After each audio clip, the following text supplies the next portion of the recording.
Kidnapped by Robert Louis Stevenson. Chapter 28. I Go in Quest of My Inheritance.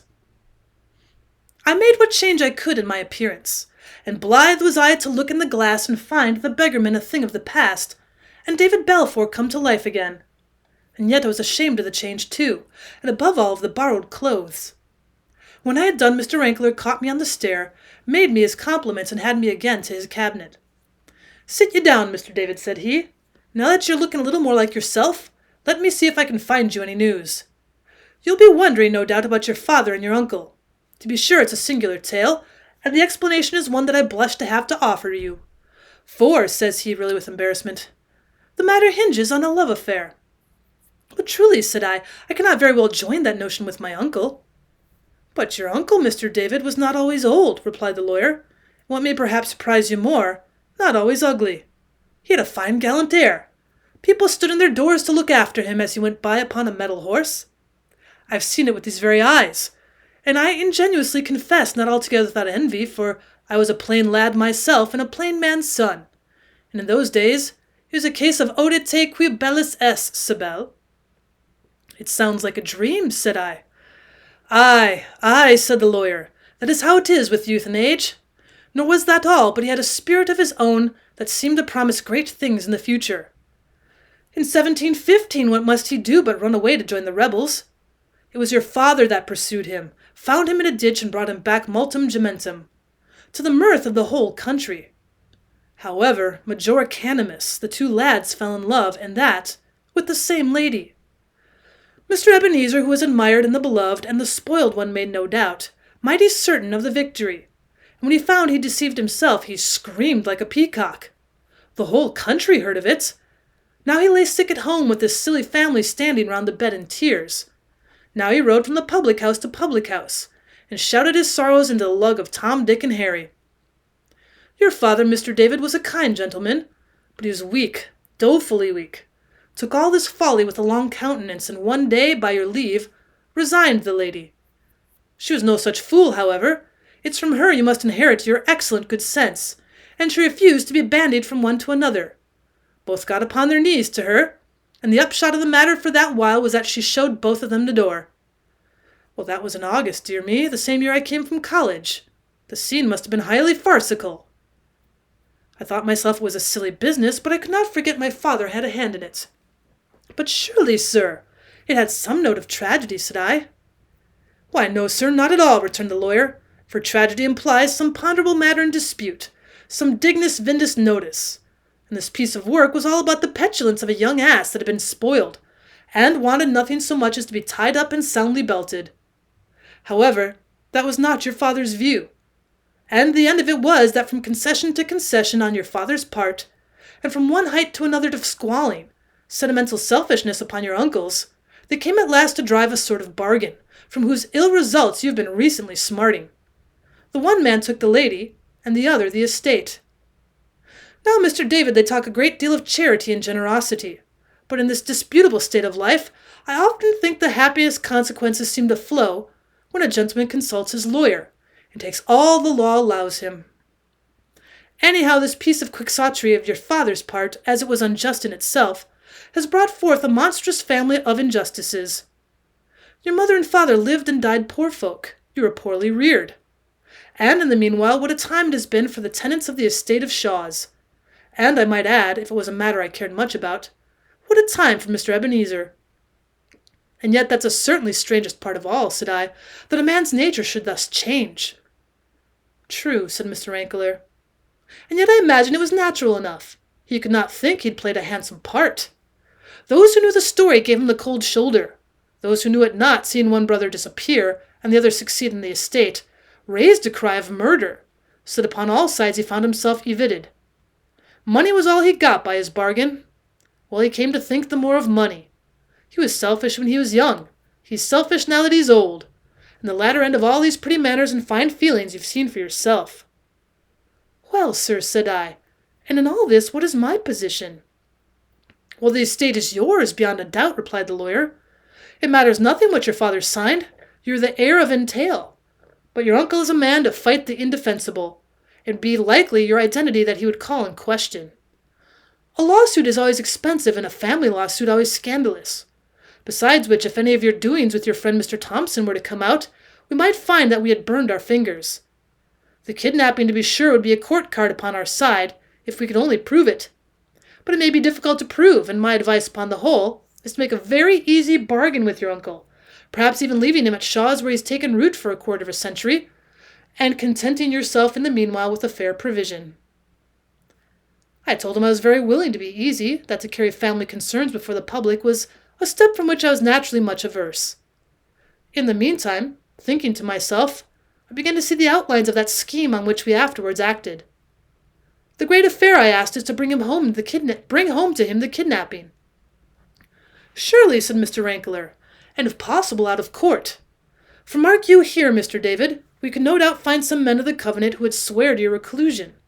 But once they were in the box, we could no longer check their testimony, and some word of your friend Mr. Thompson must certainly crop out, which, from what you've let fall, I could not think to be desirable. Well, sir, said I, here's my way of it, and I opened my plot to him. But this would seem to involve my meeting the man Thompson, said he when I had done.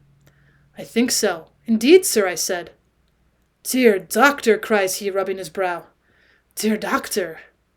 No, Mr. David, I'm afraid your scheme is inadmissible. I say nothing against your friend Mr. Thompson. I know nothing against him. And if I did, mark this, Mr. David, it would be my duty to lay hands on him. Now I put it to you, is it wise to meet? He may have matters to his charge. He may not have told you all. His name might not even be Thompson, cries the lawyer, twinkling, for some of these fellows will pick up names by the roadside as another would gather haws. Well, you must be the judge, sir, said I. But it was clear my plan had taken a hold upon his fancy, for he kept musing to himself to her called to dinner and the company of Mrs. Rankler, and that lady had scared left us again, ourselves, and a bottle of wine ere he was back harping on my proposal. When and where I was to meet my friend Mr. Thompson? Was I sure of Mr. T.'s discretion? Supposing we could catch the old fox tripping, would I consent to such and such a term of an agreement? These and the like questions he kept asking at long intervals, while he thoughtfully rolled in his wine upon his tongue. When I had answered all of them, seemingly to his contentment, he fell into a still deeper muse, even the Clare Abe now being forgotten. Then he got a sheet of paper and a pencil and set to work writing and weighing every word, and at last touched a bell and had his clerk into the chamber. Torrance, said he, I must have this written out fair against tonight. And when it's done, you'll be so kind as to put on your hat and be ready to come along with this gentleman and me, for you'll probably be wanted as a witness. What, sir, cried I, as soon as the clerk was gone, are you to venture it? Why, so it would appear, says he, filling his glass. But let us speak no more of business. The very sight of Torrance brings in my head a little droll matter some years ago, when I had made a tryst with the poor oaf at the Cross of Edinburgh. Each had gone his proper errand. When it came 4 o'clock, Torrance had been taking a glass and did not know his master, and I had forgot my spectacles, was so blind without them, that I give you my word I did not know my own clerk. And thereupon he laughed heartily. I said it was an odd chance, and smiled out of politeness. But what held me all the afternoon in wonder, he kept returning and dwelling on this story, and telling it again with fresh details and laughter, so that I began at last to be quite put out of countenance, and feel ashamed for my friend's folly. Towards the time I had appointed with Allan, we set out from the house, Mr. Rankler and I in arm, and Torrance following behind with the deed in his pocket and a covered basket in his hand. All through the town the lawyer was bowing right and left, and continually being buttonholed by gentlemen on matters of burgh and private business. And I could see he was one greatly looked on up in the country. At last we were clear of the houses, and began to go alongside of the haven, and towards the Hawes Inn and the Ferry Pier, the scene of my misfortune. I could not look upon the place without emotion, recalling how many that had been there with me that day we were now no more. Ransom taken, I could hope from the evil to come, Sean passed where I dared not follow him, and the poor souls that had gone down with the brig in her last plunge. All these and the brig herself I had outlived, and come through these hardships and fearful perils without scathe. My only thought should have been of gratitude, and yet I could not behold the place without sorrow for others and a chill of recollected fear.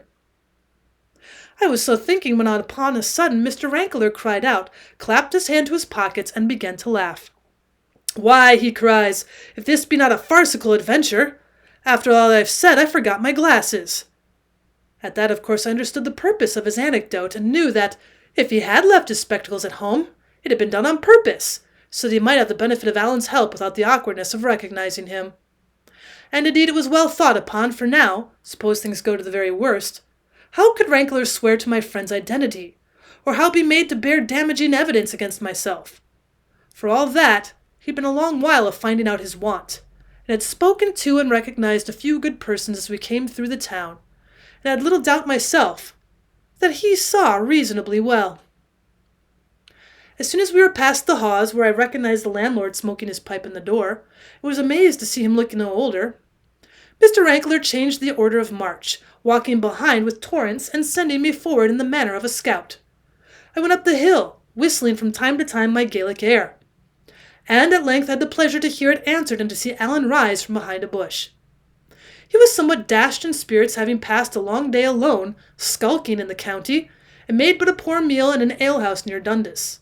But at the mere sight of my clothes he began to brighten up, and as soon as I told him in what forward state our matters were, and the part I looked to him to play in what remained, he sprang into a new man. "And that is a very good notion of yours," says he, "and I dare to say that you could lay hands upon no better man to put it through than Alan Breck. It is not a thing, mark you, that any one could do, but takes a gentleman of penetration. But it sticks in my head your lawyer man will be somewhat wearying to see me," says Alan. Accordingly I cried and waved on to Mr. Rankler, who came up alone and was presented to my friend Mr. Thompson. "Mr. Thompson, I am pleased to meet you," said he, "but I've forgotten my glasses, and our friend Mr. David here," clapping me on the shoulder, "will tell you that I'm little better than blind, and that you must not be surprised if I pass you by tomorrow." This he said, thinking that Alan would be pleased, but the Highlandman's vanity was ready to startle at a less matter than that. "Why, sir," says he stiffly, "I would say it mattered the less, as we are met here for a particular end, to see justice done to Mr. Balfour, and by what I can see not very likely to have much else in common. But I accept your apology, which was a very proper one to make." "And that is more than I could look for, Mr. Thompson," said Rankler heartily. "And now as you are and I are the chief actors in this enterprise, I think we should come into a nice agreement. To which end I propose that you should lend me your arm, for with the dusk and the want of my glasses, I'm not very clear as to the path. And as for you, Mr. David, you'll find Torrance a pleasant kind of body to speak with. Only let me remind you, it's quite needless he should hear more of your adventures or those of, Mr. Thompson." Accordingly these two went on ahead in very close talk, and Torrance and I brought up the rear. Night was quite come when we came in view of the house of Shaw's. 10 had been gone some time. It was dark and mild, with a pleasant rustling wind in the southwest that covered the sound of our approach, and as we drew near we saw no glimmer of light in any portion of the building. It seemed my uncle was already in bed, which was indeed the best thing for our arrangements. We made our last whispered consultations some 50 yards away, and then the lawyer and Torrance and I kept quietly up and crouched down beside the corner of the house, and as soon as we were in our places, Alan strode to the door without concealment and began to knock.